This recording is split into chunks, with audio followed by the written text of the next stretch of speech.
For 28 years, Walter Hayes worked as a factory mechanic, keeping a struggling auto parts plant running.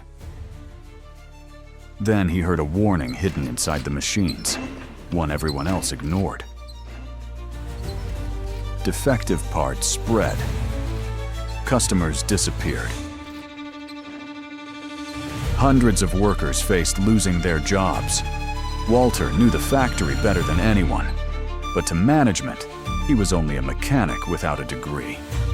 Now, Walter had one last chance to prove his worth, change his friends' lives, and transform his own future forever. Chapter 1.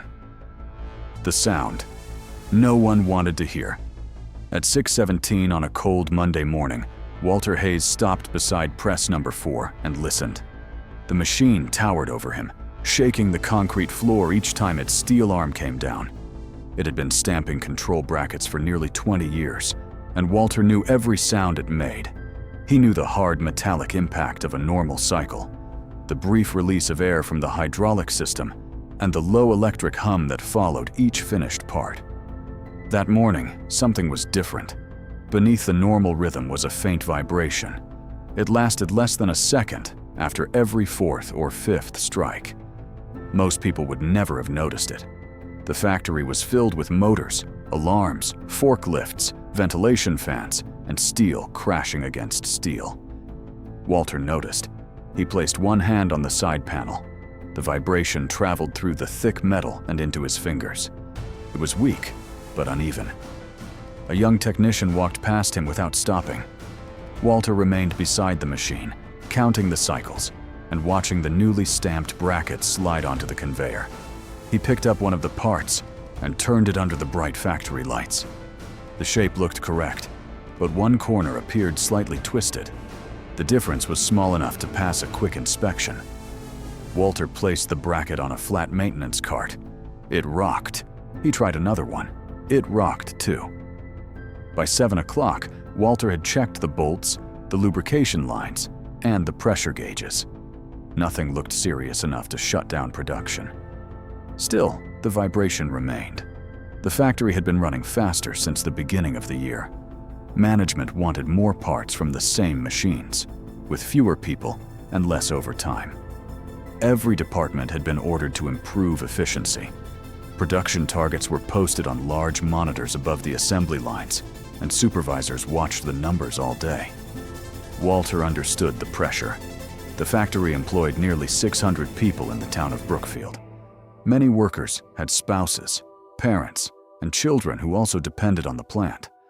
The local diners opened early because of the factory. The hardware store survived because maintenance crews bought supplies there. Even the high school football team carried the factory's name on a banner near the field. Walter had worked inside the plant for 28 years. He had started as a maintenance helper at 22, back when the factory still used paperwork orders, and half the equipment had been built before he was born. Over the years, he had repaired presses during snowstorms, replaced motors during holiday shutdowns, and crawled beneath leaking hydraulic systems while everyone else waited for the line to restart. He was not an engineer. His name had never appeared on an office door. He had no degree hanging on a wall, but he knew the machines.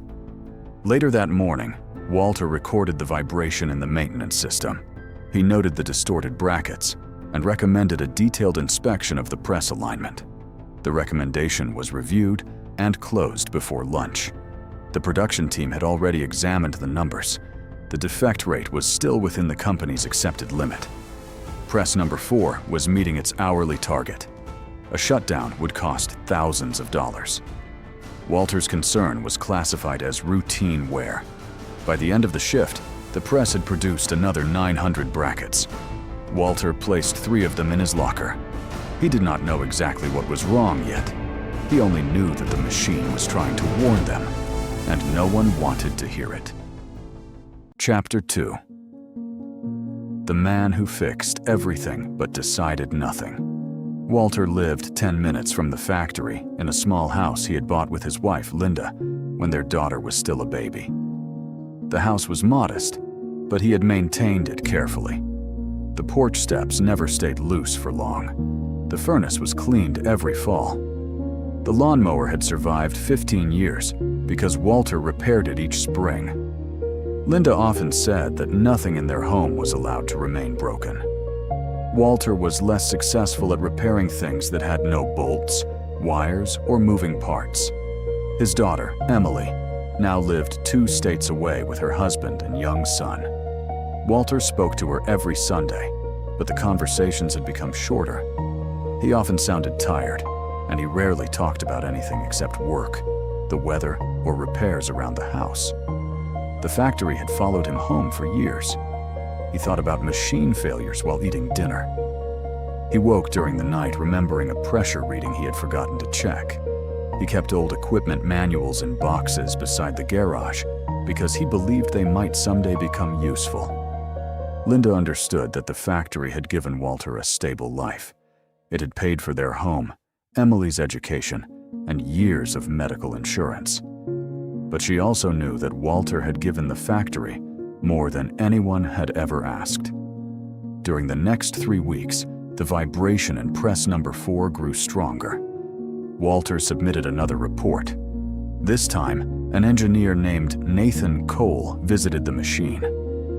Nathan was 34, intelligent, ambitious, and responsible for improving production speed throughout the plant. He carried a tablet and reviewed the press data without touching the machine. The sensors showed no dangerous pressure changes. The motor temperature remained acceptable. The production rate had increased by 11% since Nathan's new settings had been introduced. Walter demonstrated the movement in the brackets and showed him the parts that did not sit flat. Nathan recorded the observation, but concluded that the issue probably came from inconsistent raw material. The supplier had recently changed steel batches, and a small variation could explain the distortion. The press remained in operation. Walter did not dislike Nathan. The engineer worked long hours and clearly wanted the factory to succeed. But Nathan trusted data collected by sensors. Walter trusted what years of physical experience told him.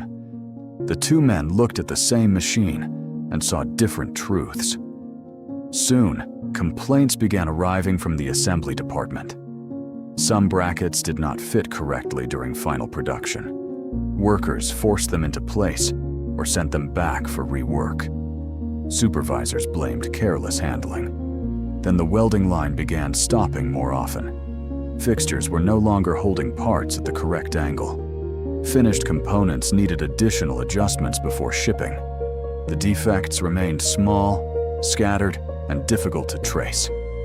No single problem seemed large enough to threaten the business. Together, they slowly damaged everything. Walter noticed another pattern.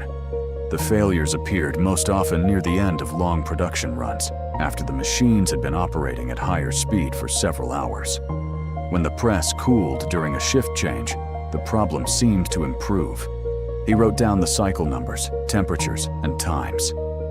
He kept the notes in a small black notebook that had once belonged to his father. Walter's father had repaired farm equipment and had taught him to observe before replacing anything. A good mechanic, his father believed, listened long enough to understand what a machine was trying to say. Walter had followed that lesson his entire life. But inside the factory, experience had become difficult to measure. Meetings favored charts. Decisions required presentations. Knowledge that lived in a person's hands seemed less valuable than numbers displayed on a screen. Walter was still trusted whenever a machine stopped. He was rarely trusted before it stopped. This is the end of chapters 1 and 2. Thanks for watching. Your like helps us keep creating stories like this. If you enjoyed it, leave a like. And chapters 3 and 4 will be coming next.